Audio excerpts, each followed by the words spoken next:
tamu undangan yang berbahagia, Ketua Tim Komisi 3 DPR RI beserta seluruh anggota Komisi 3 DPR RI tiba di tempat acara. Hadirin dimohon berdiri.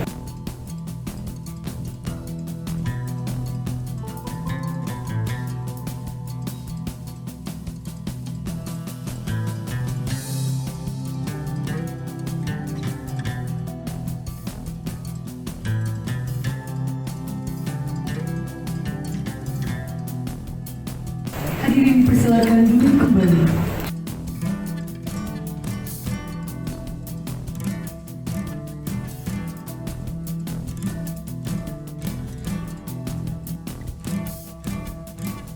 Assalamualaikum warahmatullahi wabarakatuh. Selamat pagi, salam sejahtera bagi kita semua. Shalom, Om Swastiastu, Namo Buddhaya, salam kebajikan. Yang terhormat, Ketua Tim Komisi 3 DPR RI, Bapak Haji Desmond Junaidi Mahesa, SHMH. Yang kami hormati, Bapak Ibu anggota Komisi 3 DPR RI.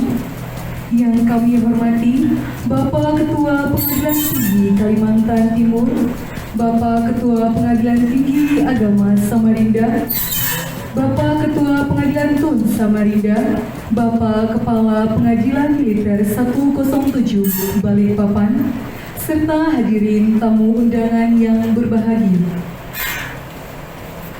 Puji syukur kehadirat Tuhan Yang Maha Esa, sehingga pada hari ini, Kamis tanggal 6 Oktober 2022 bertempat di Hotel Novotel Balikpapan dapat kita ikuti bersama rapat kerja Komisi 3 DPR RI dengan jajaran 4 lingkungan peradilan se-Kalimantan Timur. Izinkan saya memulai acara ini dengan pantun. Jalan-jalan ke Balikpapan, jangan lupa membeli kudapan. Selamat datang kami ucapkan kepada hadirin sekalian.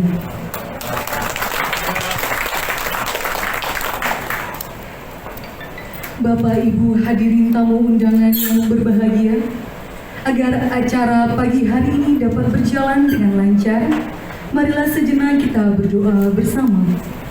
Doa akan dipandu oleh Hakim Tinggi Agama Samarinda yang kami hormati, Bapak Dr. Andus Haji Sohaji MH. Kami silakan. Assalamualaikum warahmatullahi wabarakatuh. Bapak-bapak, ibu-ibu, dan saudara-saudara hadirin sekalian yang berbahagia, mari kita sejenak menundukkan kepala, menundukkan hati, bermunajat kepada Allah Subhanahu wa Ta'ala, Tuhan yang Maha Esa. Mudah-mudahan apa yang kita minta dan kita hadiahkan dikabulkan Allah Subhanahu wa Ta'ala. Izinkan saya yang memimpin acara doa ini mengangkat acara agama Islam, dan bagi bapak-bapak, ibu-ibu yang beragama Islam mohon menyesuaikan. A'udzubillahi minasyaitonirrajim.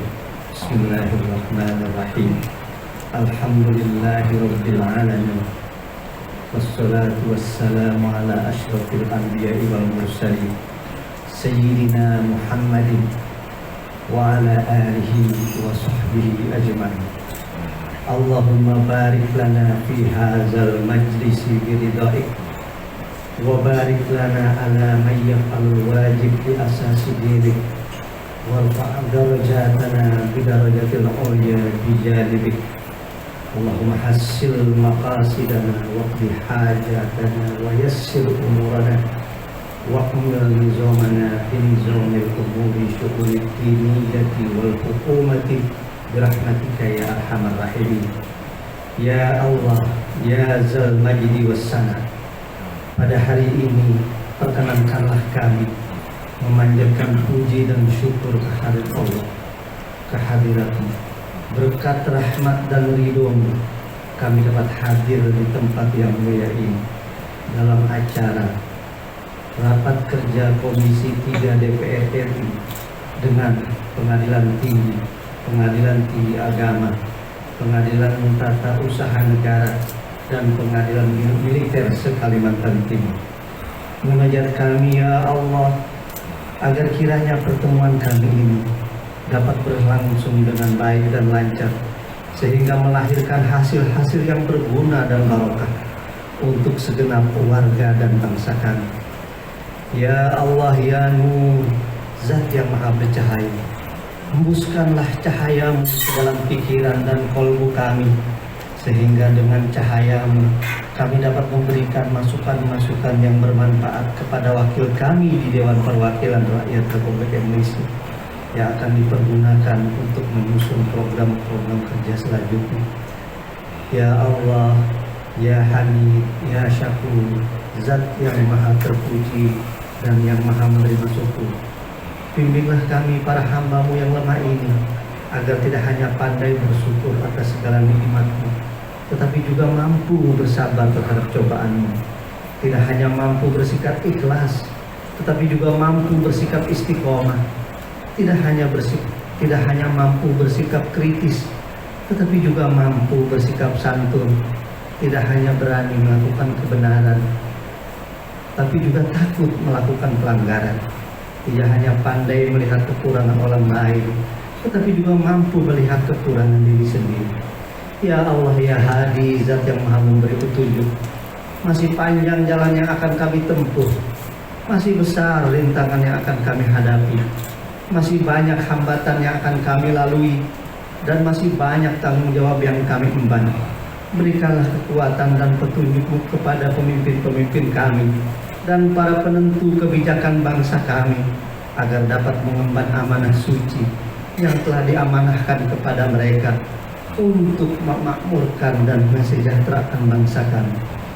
Ya Allah ya Ghafur, Zat yang maha pengampun, ampunilah segala dosa dan kekeliruan kami, kesalahan dan dosa orang tua kami, kesalahan dan dosa pemimpin-pemimpin kami, kesalahan dan dosa para pahlawan dan syuhada negara kami. Jauhkanlah kami dan segenap warga bangsa kami dari segala fitnah dan bencana yang menyebabkan kami terpuruk dan menderita. Rabbana taqabbal minna du'ana innaka antas samiul alim wa tub alaina ya maulana innaka antat tawwabur rahim. Rabbana atina fid dunya hasanah wa fil akhirati hasanah wa qina adzabannar walhamdulillahi rabbil alamin. Assalamualaikum warahmatullahi wabarakatuh. Hadirin tamu undangan yang berbahagia, selanjutnya marilah kita ikuti bersama pelaksanaan rapat kerja Komisi 3 DPR RI dengan jajaran 4 lingkungan peradilan se-Kalimantan Timur yang akan dipimpin sepenuhnya oleh Ketua Tim Komisi 3 DPR RI yang terhormat Bapak Haji Desmond Junaidi Mahesa, SHMH. Kami silakan. Bismillahirrahmanirrahim. Assalamualaikum warahmatullahi wabarakatuh. Waalaikumsalam. Salam sejahtera bagi kita semua. Yang saya hormati teman-teman anggota Komisi 3, mitra kerja, pengadilan tinggi, pengadilan agama, pengadilan militer, dan pengadilan tata usaha negara. Kunjungan Komisi juga ke Provinsi Kalimantan Timur dalam rangka kunjungan reses. Kunjungan reses itu lebih pada melakukan penyerapan untuk mendengar keluh kesah peradilan yang ada di Provinsi Kalimantan Timur. Persoalan anggarannya, persoalan kejaksaaannya, persoalan yang jadi bahan kami pada saat rapat dengan SMAK dalam merancang anggaran 2024 anggaran 2023 sudah disahkan kemarin. Tinggal beberapa tuntutan peradilan ini naik lagi, harusnya naik anggaran yang kita butuhkan itu naik. Tinggal bagaimana Mahkamah Agung membagi ke daerah. Yang kedua, ada hal-hal yang harus juga ini muncul. Misalnya hari ini DPR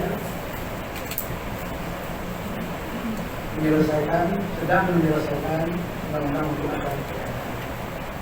Hari ini DPR juga sedang menyelesaikan undang-undang narkotika. DPR insya Allah masa sidang yang akan datang akan mengesahkan undang-undang hukum pidana. DPR kalau prioritas undang-undangan lagi mengusulkan untuk memperbaiki undang-undang hukum acara pidana. Begitu juga dengan perampasan aset pemain. Itu wilayah-wilayah yang tadi saya sebut adalah wilayah-wilayah yang nanti akan dapat tangani aset, korban, kalau hukum acaranya, pidananya juga bagian dari semua proses yang sedang dilakukan. Undang-undang yang baru ditulis juga dalam undang-undang pemasyarakatan dan undang-undang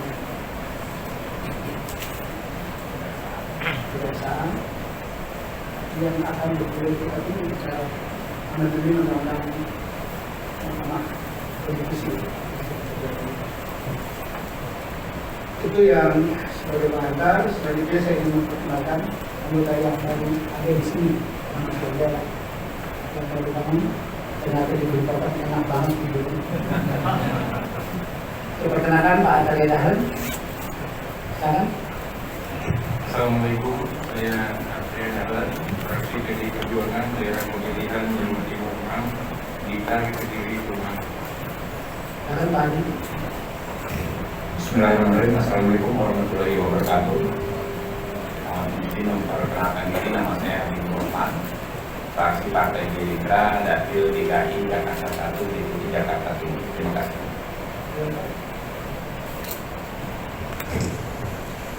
Selamat pagi.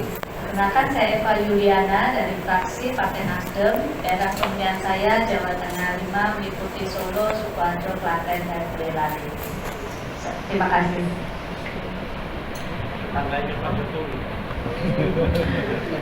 Assalamualaikum warahmatullahi wabarakatuh. Selamat pagi. Perkenalkan, nama saya Ade Rosi Khairulisa dari fraksi Partai Golkar, dapilnya Banten 1, Kabupaten Lebak dan Pandeglang. Terima kasih. Assalamualaikum warahmatullahi wabarakatuh. Assalamualaikum warahmatullahi wabarakatuh. Selamat pagi, Shalom, Om Swastiastu. Perkenalkan Pak, nama saya Samarudin dari fraksi PDI Perjuangan daerah pemilihan Kalimantan Timur. Saya kampung lah, ibu kota. Kasih Pak. Assalamualaikum warahmatullahi wabarakatuh. Banten Kapolda. Selanjutnya saya perkenalkan staf sekretariat.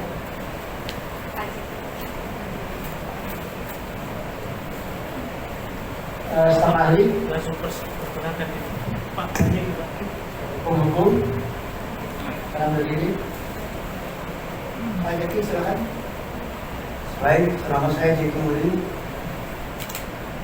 anggota Komisi 3 dari fraksi Partai Nasdem, daerah pemilihan NTT Timur. Mantan Kapolda NTT. Jadi di Komisi 3 itu ada 2 Jenderal Bintang 3, Pak Adam Yudhakul sama Pak Nudin. 2 bintang juga dia dari sini hari ini. Jadi karena di Komisi Hukum dan Keamanan Nasional kita bisa kompak ya, saling melengkapi Pak.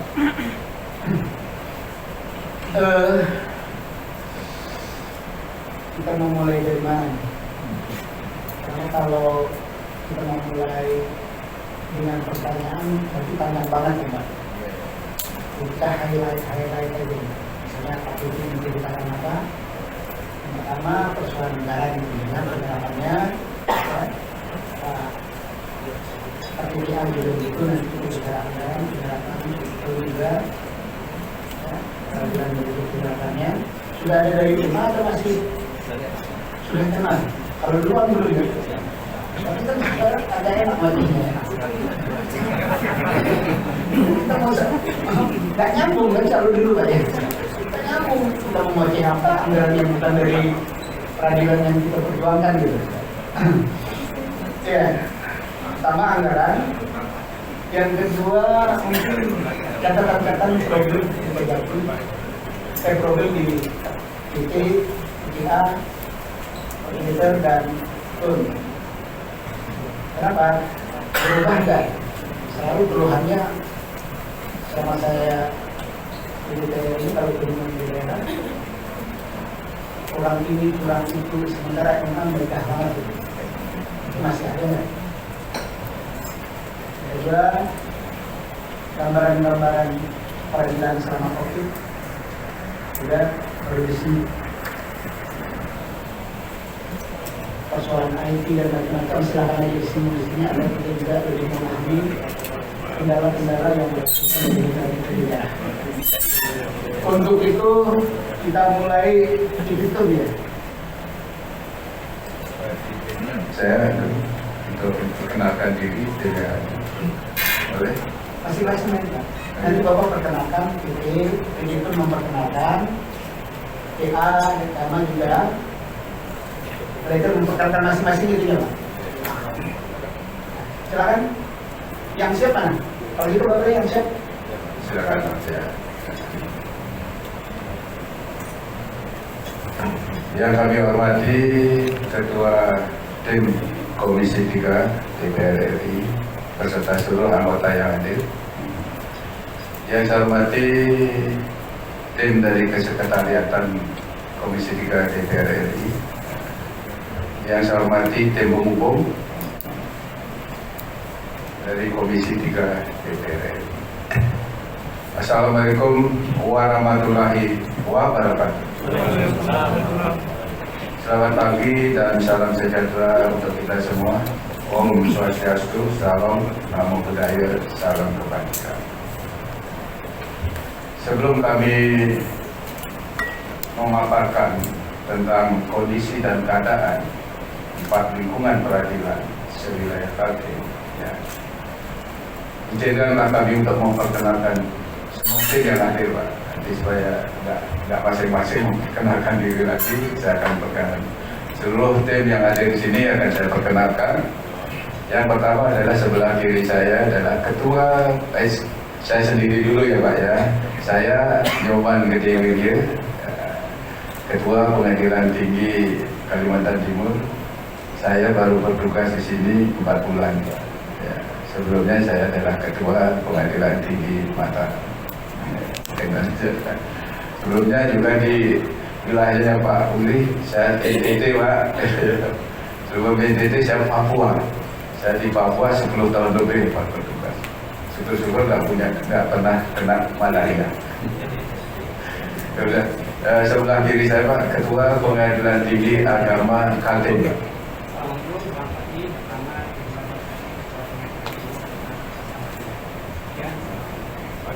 Kemudian sebelah kirinya lagi, ini yang datang Pak, Ketua Pengadilan Militer Balikpapan.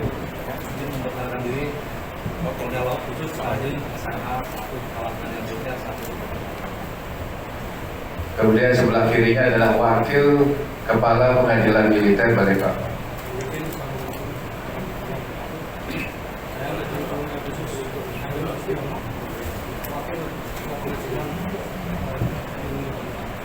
Ini juga mantan Papua Pak. Dulu saya ketemu di Papua, sekarang ketemu lagi di sini. Dan sebelah kirinya lagi itu Hakim Tinggi Pak, Hakim Tinggi Kaltim.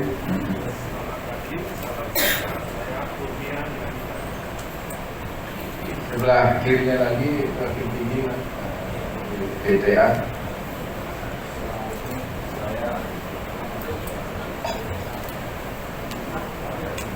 Sebelah kiri lagi Hakim Militer Pak. Izin, nama Surati Suparwoto dan Hakim Pengadilan Militer. Kemudian sebelah kirinya Hakim Tinggi Kaltim.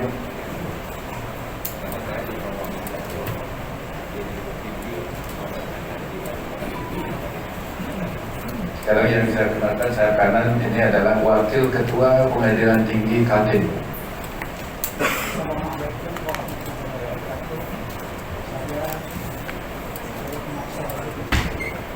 Wakil Ketua Pengadilan Tinggi Kalimantan.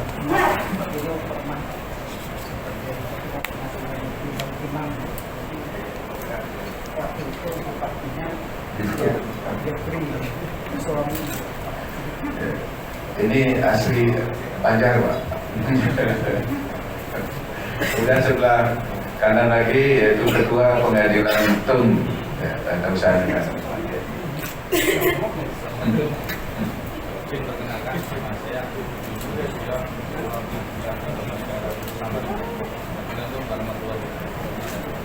Kemudian sebelah kanan lagi Pak itu Tuan Rumah Ketua Pengadilan Negeri Balikpapan.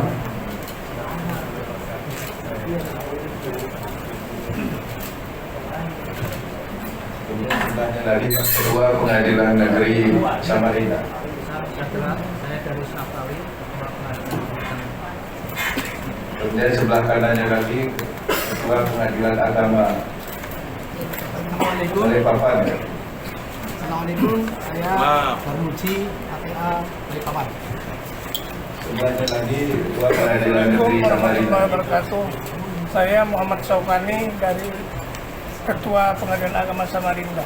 Terima kasih. Sebelahnya lagi silakan. Humas kita Pak. Ya. Assalamualaikum warahmatullahi wabarakatuh. Selamat pagi, salam sejahtera untuk kita semua. Saya nama Superno, bertugas sebagai Hakim Tinggi Pengadilan Tinggi Kalimantan Timur, asli dari Semarang. Makasih, terima kasih. Nah, kemudian di belakang ini Pak adalah seluruh Ketua Pengadilan Negeri sewilayah Kaltim. Mohon berdiri semua. Ya, ini tambah wajah-wajah Pak. Ya. Ini dari. Kemudian sebelahnya lagi Pak yang adalah Ketua Pengadilan Agama se-Kaltim. Ya, agama. Kemudian ada juga Pak Hakim Tinggi Pengadilan Tinggi Kaltim dan Pengadilan Tinggi Agama Kaltim. Ya, karena sengaja saya bawa pasukan banyak Pak saudara. Ini ada juga Pak Hakim Militer Pak Balikpapan. Itulah tema yang hadir pada rapat kali ini Pak. Nah, pada kesempatan ini Sebentar waktu dulu disepakati Bapak Ibu sekalian, kita selesaikan yang 11.30 ya. Setuju Pak ya? setuju Pak ya. Selamat. Karena ikan gabus ikan cepat, semakin cepat semakin bagus. Mungkin karena kami untuk memaparkan Pak. Beli nyoman ini Kami perlu sampaikan Pak bahwa wilayah Kaltim itu Pak ada 3 PN Pak, 13 PN Pak. Tapi berdasarkan Undang-Undang tahun 2001, 4 PN itu nanti masuk ke wilayah Kaltara Pak. Kalau saya kita Nah, ya, anggaran ya. dulu, penjelasan tangannya. Kalau Ya. terus kita datanya kemarin juga sama Pak. Ya. Bahwa kalau untuk penyerapan anggaran tahun 2002 Pak, bahwa kami sudah punya target Pak, untuk tahun 2002 bahwa penyerapan anggaran itu berkisar 98. Nah, untuk bulan ini Pak sudah seluruh PN dan masuk PT Kaltim penyerapannya sudah di atas 70 Pak, ada yang sudah 80. Sehingga pada akhir nanti saya kira itu akan tercapai Pak, itu akan tercapai rata-rata. Kemudian yang perlu ditambah anggarannya itu Pak, nanti karena berdirinya PT Kaltara Pak, karena setelah saya lihat kondisi tanahnya Pak, kita dapat hibah dari pemerintah daerah Kaltara itu mendapat hibah sekitar 1 hektar 2,2 Pak. Nah, tapi kondisinya bahwa itu harus kita melakukan pemulukan Pak, itu sekitar 3 meter Pak, karena itu daerahnya rawa itu 3 meter. Sehingga setelah saya konsultasi kemarin ke KMA Pak, itu sungguh sangat besar biayanya Pak. Sedangkan biaya yang nanti dianggarkan pada tahun 2003 itu hanya untuk bangunan fisik. Nah, untuk pengurukannya itu belum Pak. Sehingga saya dengan inisiatif saya sendiri Pak, saya minta kepada PUPR bisa nggak dibantu untuk pengurukannya. Karena pengurukannya itu biayanya sangat besar Pak. Kemudian untuk pagu wilayah tahun 2003 Pak. Tapi untuk anggaran yang 2022 Pak, ada salah satu PN yang memang untuk anggarannya itu sangat kurang Pak. Sangat kurang, terutama dari kita dikasih anggaran untuk listrik aja kurang Pak. Ya. Kemudian syukur dari Pak Kamarudin, ya, saya sangat berterima kasih Pak, karena berkat perjuangan Bapak juga ya, tahun ini untuk PT Kaltim baru dikucurkan dana sekitar 2,5 miliar Pak, yaitu untuk penggantian atap Pak, untuk penggantian atap ya. Sekali lagi saya banyak mengucapkan terima kasih khususnya Pak Samarudin, umumnya Komisi 3 Pak, supaya apa yang karena beliaunya tampil Kaltim pasti punya ini Pak, memperjuangkan ya. Sekali lagi saya mengucapkan banyak terima kasih Pak. Cuma pesan saya jangan lagi sungkan-sungkan untuk memperjuangkan ini Pak, seluruh PN sekaltim Pak. Karena kita memang sangat kekurangan Pak ya. Nanti kalau bila perlu Pak, rumah dinas saya itu kebanjiran loh Pak. Waktu ini banjir masih masuk ke dalam. Kemudian untuk pagu anggaran Pak, untuk Kalimantan Timur untuk tahun 2003 kita sudah disetujui itu sekitar 91 miliar Pak untuk Kaltim. Untuk Kaltara Pak, untuk Kaltara memang 21 miliar Pak, 742 juta. Dan perlu Bapak ketahui untuk Kaltim, di samping kita kesulitan mengenai pembangunan Pak, juga sangat kesulitan tenaganya. Karena terus terang aja Pak, saya sampaikan, untuk wilayah Kaltim Pak, itu kita sangat miris juga Pak. Ada 4 CPNS Pak, 4 CPNS yang sudah diterima untuk wilayah Malinau dan Nunukan itu mengundurkan diri Pak. Ya, karena tapi mengundurkan diri Pak. Mungkin karena lihat Malinau jauh Pak. Ya, ini syukur aja kita masih punya ketua Malinau sangat bertanggung di sana ya. Ya tiket, apalagi tiketnya sekarang kan mahal Pak. Sangat mahal Pak. Saya misalnya ke Tarakan Pak, itu sekitar lebih mahal kita ke Tarakan daripada kita ke Jakarta Pak. Iya Pak, 2 juta Pak. Itu 2 juta juga. Apalagi ke Tanjung Redep juga Pak, ke Tanjung Selor juga. Jauh lebih mahal kalau kita ke Tanjung Selor, ke Tanjung Redep daripada kita ke Surabaya dan ke Jakarta. Itulah bedanya di sini Pak. Ya, itulah bedanya.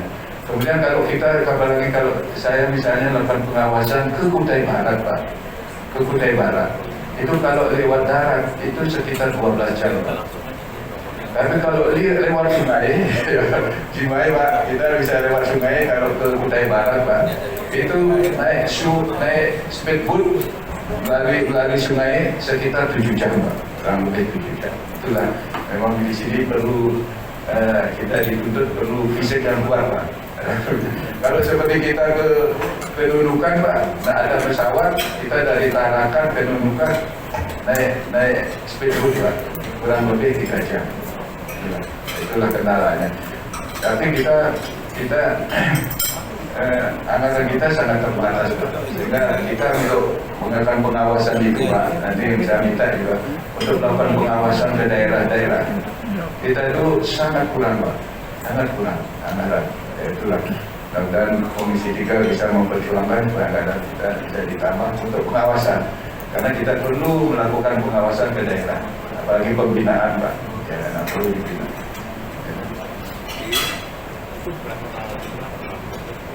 Nah, mungkin yang kalau anggaran seperti itu Pak, ya, yang paling penting mungkin yang saya bisa sampaikan mengenai hambatan di dalam melaksanakan eksekusi di dalam pertata Pak.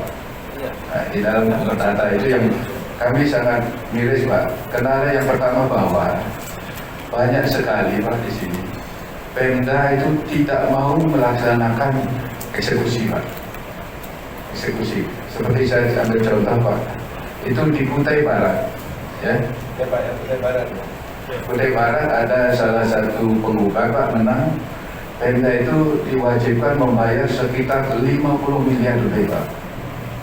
50 miliar lebih. Tapi sampai sekarang kita tidak bisa eksekusi karena itu pemerintah daerah. Tapi saya sudah bisa ini Pak. Kalau memang untuk kepemilikan tanah itu loh, pemilikan tanah ya Pak ya. Kalau itu memang menang oleh penggugat dan status tanah, kita bisa eksekusi Pak. Karena ini membayar sejumlah uang. Itu yang digugat Pemdanya? Pemda, karena Pemda tidak mau itu pelaksanaan proyek Pak. Sudah selesai tapi uangnya nggak ada. Ya, Kutai Barat ya. Ya betul. Ya betul ya. Ya betul Pak. Ada lagi seperti sini juga banyak sekali kendalanya Pak. Pemerintah itu seperti Mula Warman, Universitas Mula Warman itu dari Samarinda berapa miliar? Pak, Samarinda berapa miliar yang harus dibayar? Mula Warman Itu berupa pemberian tanah untuk 118 orang. Satu orangnya 13 juta. tadi semua yang harus dibayar. Itu sampai sekarang belum disepakati apakah bisa dikonversikan ke uang. Ya itu Pak. Kalau soal tanah kita sudah saya perintahkan Pak, eksekusi aja. Gitu, bisa sita. Karena yang dilarang adalah penyitaan aset negara Pak. Penyitaan di dalam perkara. Itu sesuai dengan pasal 50 Undang-Undang Nomor 1 Tahun 2004. Kan memang dilarang Pak. Tapi kalau eksekusi mengenai aset yang berupa tanah, karena saya pernah lakukan waktu saya ketua Surabaya Pak. Itu makanya kejadian waktu di Surabaya ada kita berapa aset Pemda tanahnya dieksekusi, hanya bantuan mobil itu ditarik kembali Pak.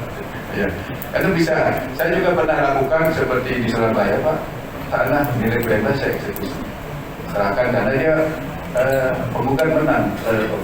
Nah di sini kendalanya itu karena membayar sejumlah uang. Tapi saya sudah minta kepada PNBN supaya masyarakat itu kan kita dirugikan.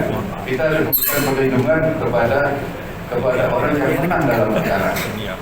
Kalau ada tanah-tanah Pemda, kan biasanya kalau tanah Pemda milik provinsi kan ada pelangnya Pak. Ada pelangnya kan itu. Pelangnya ada tanah ini milik pemerintah provinsi Kaltim, gitu. Coba carilah saat itu, supaya bisa kita lakukan eksekusi. Ya, mudah-mudahan mungkin nanti di dalam rancangan undang-undang hukum pada batas bisa masuk seperti itu Pak. Banyak sekali Pak hambatan. Yang kedua bahwa yang menjadi hambatan, saya minta juga pada Komisi 3. Kadang-kadang BPN itu Pak, ini kejadian di Nunukan Pak. Ada surat yang di Nunukan. Ternyata BPN itu tidak mau melakukan pengukuran kembali. Kita minta untuk mengukur, untuk kita salah di dalam melakukan eksekusi. Ternyata dia menolak Pak, menolak pengukuran. Karena kalau eksekusi kita kan tidak bisa berdiri sendiri Pak. Pasti kita memerlukan bantuan dari lembaga lain. Itu yang baru polisi. Kadang-kadang kita hambatannya polisi tidak mau mengamankan. Itu ada masalah. Itulah. Dan di dalam hukum acara mungkin saya lebih di stressing Pak, bahwa polisi mungkin di dalam di Bapak polisi wajib untuk memberikan pengamanan. Harus ada kata wajib. Ya, wajib untuk memberikan pengamanan. Karena kita kan tidak punya ini Pak, aparat untuk mengamankan. Dan kita sudah, dan semua biaya yang berkaitan dengan pengamanan Pak, kita tidak pernah memungut biaya. Kita serahkan sepenuhnya kepada aparat. Itu banyak. Nah, yang kedua memang itu Pak, kadang-kadang yang hambatan yang selanjutnya, setelah kita sita tanah itu Pak, setelah kita sita tanah, kemudian kita mau eksekusi, ternyata tanah itu sudah dijual Pak. Itu kendalanya ada berapa seperti di Balikpapan ada kendalanya. Itu nanti akan kita kita perbaiki Pak, sistemnya akan kita perbaiki. Begitu. Karena saya kemarin sejak saya bertugas di sini, saya sudah lakukan kalau seperti itu, bahwa setiap kita melakukan sidang harus didaftar di DPR, harus didaftar di DPR. Kalau yang sudah bersertifikat, kalau yang belum didaftar di kelurahan. Itu amanat dari pasal 198, 199 LKS dan PP 24 tahun 1997. Itu yang kita, itulah. Nanti saya sudah lakukan pembinaan Pak. Itulah mungkin nanti Bapak. Yang utama Pak, mengenai pengamanan. Kasihan kadang-kadang pengamanan itu Pak. Begitu kita minta bantuan, bilang tidak siap, tidak bisa mengamankan. Sehingga kalau di dalam rancangan undang-undang ditekankan di sana bahwa di dalam eksekusi polisi wajib memberikan pengamanan. Itu kata-kata wajib, tidak ada alasan lagi untuk menolak Pak. Mudah-mudahan nanti itu bisa dimasukkan Pak. Itu baik itu. Kemudian mengenai perkara-perkara pidana Pak, ini kalau saya lihat bahwa di perkara banding Pak, nanti supaya kita jangan di perkara banding, kita tidak menangani yang namanya perkara legal mining, tidak pernah Pak. Belum ada yang banding gitu dulu. Legal fishing belum pernah ada banding.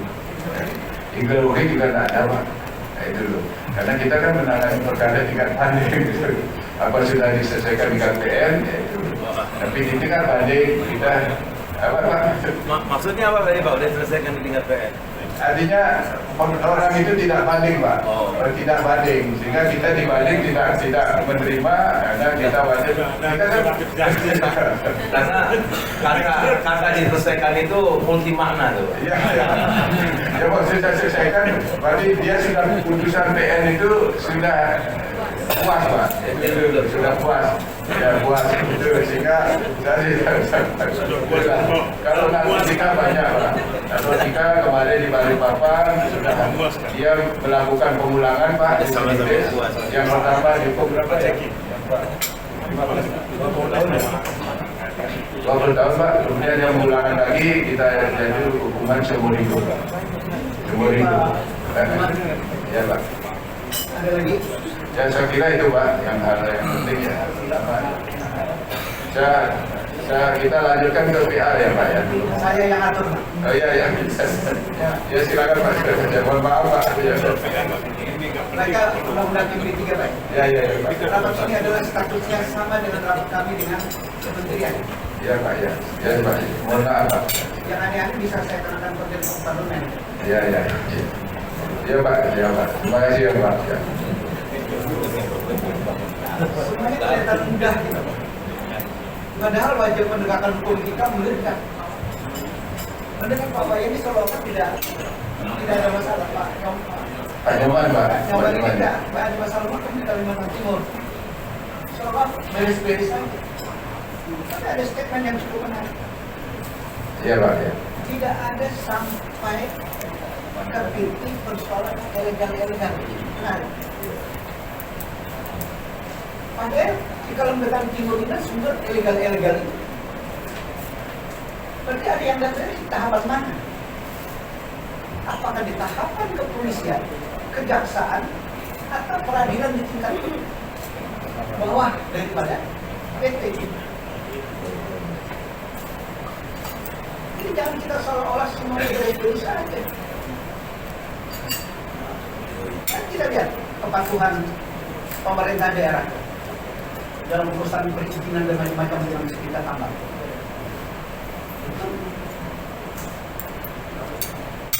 Jadi jangan melihat sesuatu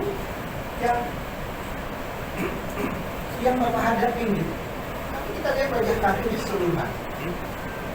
Makanya saya bicara bahwa apa sih sifatnya? Oh, peradilan kekurangan ini. Tapi output peradilannya di mana? Misalnya hari ini Komisi 3 memilih hakim agung yang dulu dalam kasus toilet ribut. Lagi-lagi kita pikir, ternyata kita berenyek sama kita. Ini kan bukan sekadar mempermalukan institusi pribadi, tapi mempermalukan institusi kami karena kami yang biru. Sudah ada tanda-tanda orang ini brengsek, akhirnya ini yang jadi hal. Berarti kalau sampai Mahkamah Agung seperti ini kondisi real yang hari ini saya ingin kita diskusi juga, berharap bahwa bapak-bapak ini nanti yang mengisi ke depan kalau benar itu dari hakim dari hakim untuk memperbaiki kondisi hari ini. Jadi dari mereka kondisi ini lah. Jadi kondisi nasional penegakan hukumnya begini dalam kondisi peradilan, jangan sampai dari bawahnya tidak nyambung semua. Bagaimana dengan harapan mencari keadilan? Kondisi ini lah yang menurut saya ya, kami ke daerah ini, kami melihat mengenai persoalan hal kenapa sampai hakim itu jadi begitu dulu. Kalau mendengar dari cerita Pak KPK, semua baik-baik saja. Tidak mungkin ada hakim yang aneh. Kenyataannya merusak semua. Satu orang bisa merusak semua. Untuk itu Pak, ringkas padat persoalan negara, indikasi kepatuhan pemerintah daerah. Sumber perkara itu dari mana aja? Kesalahan-kesalahan persoalan itu mana? Terima kasih Pak atas waktu yang diberikan. Kami akan menyampaikan mengenai realisasi anggaran tahun 2022 di Pengadilan Bapak Saudara Samarinda. Baku dan realisasi DIPA 01 55987 per 30 September 2022. Baku alokasi anggaran DIPA 01 55987 tahun anggaran 2002 sebesar Rp5.669.481.000. Kemudian realisasi anggaran DIPA 01 tahun anggaran 2022 sebesar Rp4.338.840.500. Presentasi realisasi anggaran sebesar 76,53%. Kemudian pagu dan realisasi DIPA 05. Untuk pagu DIPA 05 tahun anggaran 2022 sebesar Rp36.500.000. Kemudian realisasi anggaran DIPA 05 tahun 2002 sebesar Rp20.280.000. Jadi presentasi realisasi anggaran sebesar 55,56%. Kemudian program prioritas yaitu program setahun 2002 ini pengadaan sarana disabilitas, pengadaan prasarana disabilitas, kemudian layanan pos bantuan hukum, selanjutnya layanan pembebasan biaya perkara atau prodium. Kendala dari sisi anggaran, kendala yang dihadapi dari sisi anggaran terkait optimalisasi fungsi pengadilan di wilayah Provinsi Kalimantan Timur tahun 2002, kebutuhan sarana yang kurang seperti mebeler, berupa genset, meja rapat, kursi layanan PTSP, meja kursi kerja, lemari arsip, serta pembaruan peralatan mesin berupa AC karena biaya perebutan semakin besar. Dan untuk pembelanjaan mebeler khususnya di Kalimantan Timur ini besar sekali, atau dengan kata lain terlalu mahal biayanya. Kemudian yang kedua, kebutuhan anggaran perbaikan dan pemeliharaan yang semakin tinggi karena barang peralatan dan mesin sudah berumur di atas 7 tahun. Sementara alokasi anggaran pemeliharaan yang ada kurang mencukupi, seperti pemeliharaan AC untuk satu unit saja Rp610.000 per tahun. Sedangkan biaya standarnya di tahun dengan PMK 60 tahun 2021 itu sangat kurang sekali. Kemudian yang ketiga, belum adanya perkara preview sehingga realisasi anggaran DIPA 05 untuk pembebasan biaya perkara belum dapat terrealisasi. Jadi di Pak 05 khusus untuk radio. Memang kami sudah bekerja sama dengan LBH baik maupun kecamatan-kecamatan apabila ada para pencari keadilan yang tidak mampu untuk beracara, pengadilan telah menyediakan prasarana itu sampai sekarang belum ada. Dan itu pun anggarannya terlalu kecil. Jadi hanya sampai di tingkat kasasi atau peninjauan kembali itu sebesar 1,5 kalau nggak salah. Itu sangat kurang sekali. Kemudian pagu anggaran tahun 2023 yaitu pagu indikatif. Pagu anggaran indikatif di PA 01 Pengadilan Tata Usaha Samarinda tahun anggaran 2023 adalah sebesar Rp6.055.834. Namun pagu anggaran tahun 2023 tersebut belum memuat belanja modal.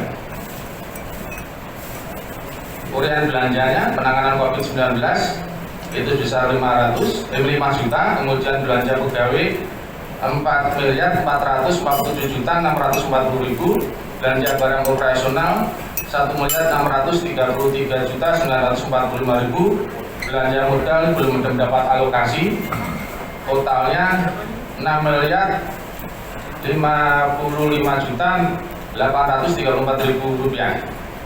Pagu anggaran indikatif 205 Pengadilan Tata Usaha Samarinda tahun anggaran 2023 sebesar Rp36.400.000.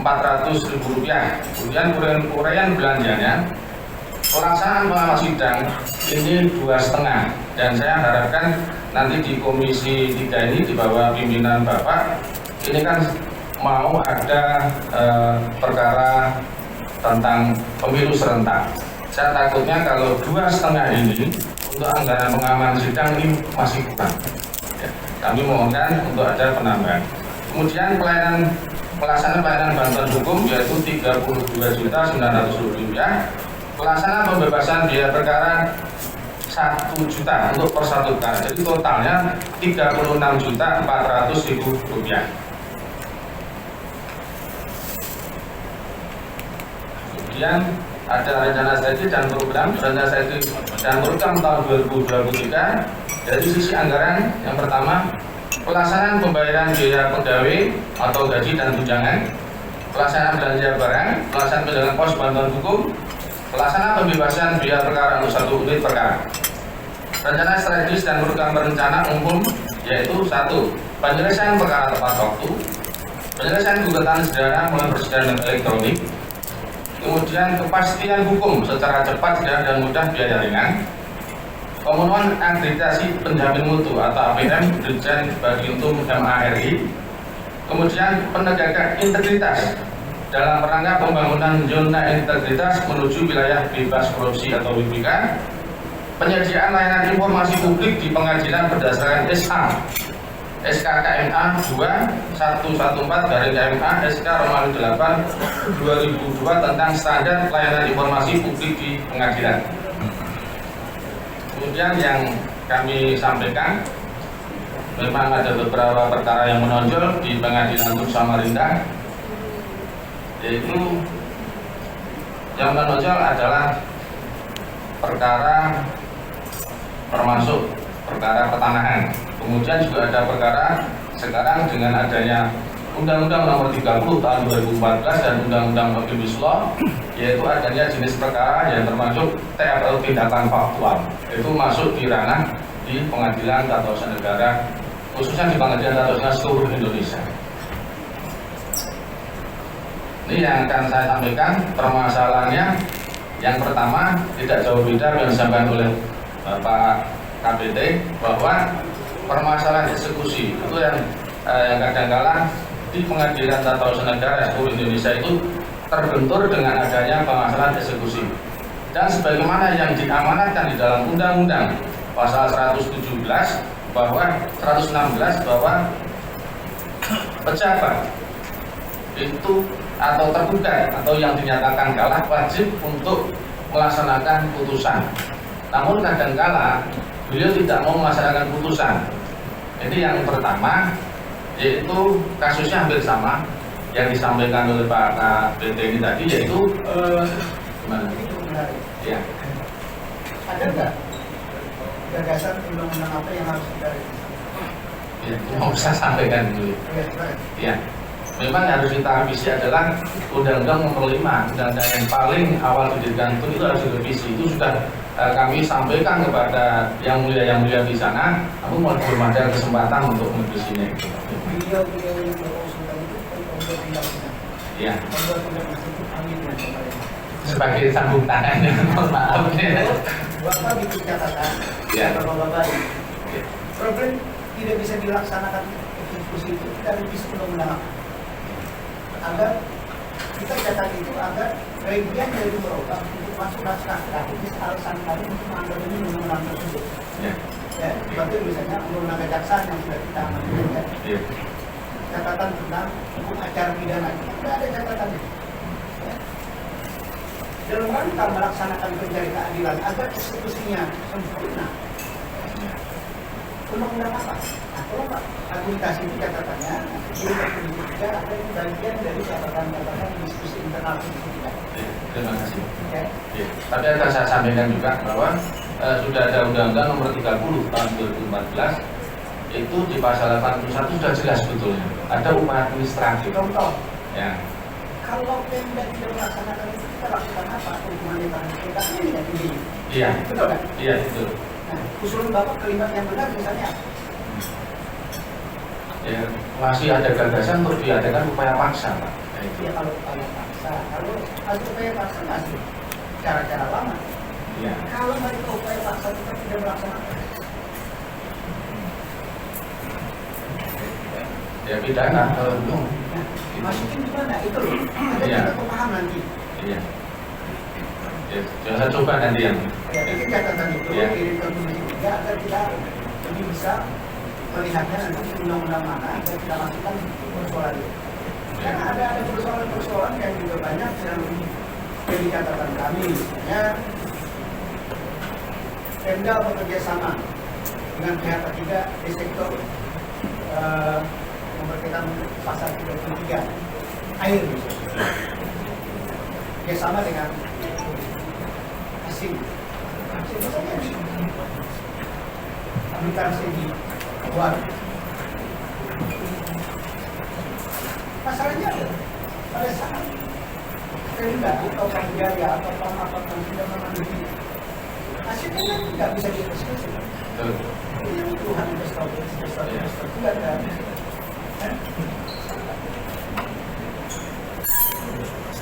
Ya, catatan-catatan ini bisa berbeda itu nanti peradilan agama dan catatan-catatan ini penting kita harus tahu untuk menyelesaikan proses peradilan yang tidak bisa dieksekusi. Kecuali memang hakim mungkin ragu-ragu untuk menghargai kepala pihak tidak bisa dieksekusi kan banyak itu putusan dari Mahkamah Agung. Ya. Apalagi Pak? Ya, di samping itu juga mengenai BPN. BPN adalah penerbit sertifikat. Kadang-kala kita berbenturan dengan Permen Agraria ya, Permen Agraria menyatakan bahwa untuk pembatalan sertifikat itu di atasnya, yaitu tampil, kemudian kalau enggak itu adalah BPN pusat. Sedangkan di dalam Undang-Undang itu sudah jelas apabila sudah waktunya 2 bulan, otomatis itu SK batal. Tapi kadang-kala itu BPN masih berkelit bahwa ini kewenangannya di pusat, yaitu Kanwil. Karena Kanwil juga berkelit tadi, ini pusat, itu kendalanya yang mulia. Itu. Ya kami sampaikan juga kadang-kadang ya kami tulis di dalam penetapan itu ya ada sanksi. Tolonglah nanti di atasannya diberikan sanksi sekarang sebagai pengawas. Kemudian BPN sudah hanya sebagai pengawas. Gitu. Hanya itu yang saya sampaikan. Itu dulu yang saya sampaikan. Terima kasih. Terima kasih Bapak.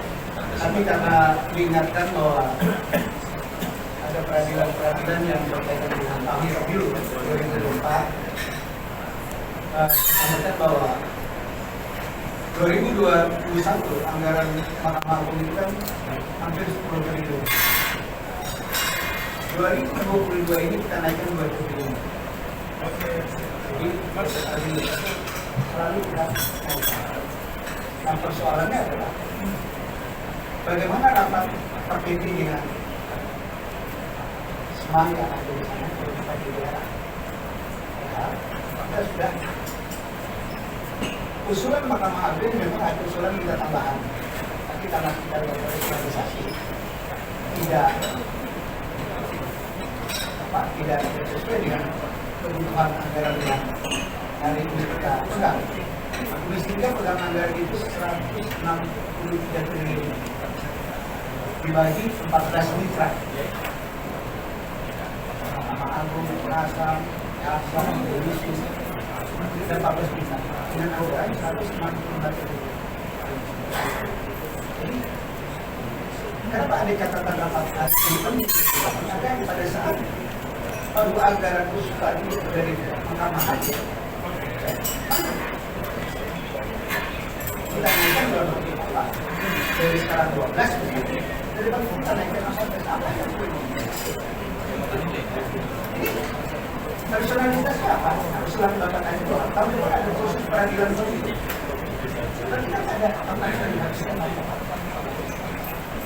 Begini loh, prinsip ini bagi kami sangat penting untuk melihat dinamika apa yang terjadi di 2023 dan 2024. Indikasinya apa? Agar pada saat kami gelondongan sekian triliun, isi berapa itu personalisanya karena anggaran harus berproses ya. Nah, catatan ini adalah harus saya sampaikan kepada pemerintah bahwa krisis ini bukan sekedar krisis, karena bicara tentang nasib 14 juta institusi yang anggarannya sebenarnya harus ini termasuk mengarahkan. Itulah catatan yang harus saya sampaikan. Begitu kita silakan PTA di samping hal-hal yang rutinitas peradilan agama mungkin Pak Ustadzah di sini kita Assalamualaikum warahmatullahi wabarakatuh. Waalaikumsalam. Salam sejahtera untuk kita semua. Mohon izin untuk memberikan beberapa jawaban terhadap pertanyaan anggota Dewan yang mulia pimpinan komisi dan anggota komisi 3 Dewan Perwakilan Rakyat Republik Indonesia.